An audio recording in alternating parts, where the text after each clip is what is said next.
Assalomu alaykum hammaga. Bizda yangi Dior mebel Chortoqqa kelganmiz. Xo'p, remontdan oldin chaqirishgan. Xo'p, patolog yo'q edi, bu yerda natijada patolog qilamiz deyishdi.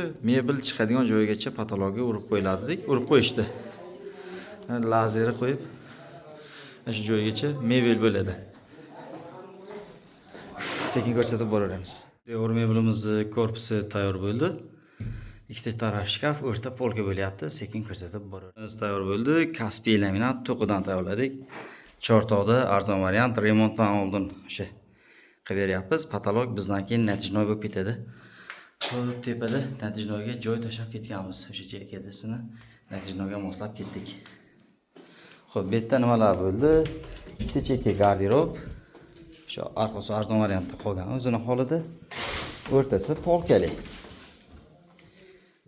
Har xil narsalarga. Osha-moshlar vakuum, qora turbali ruchkalar.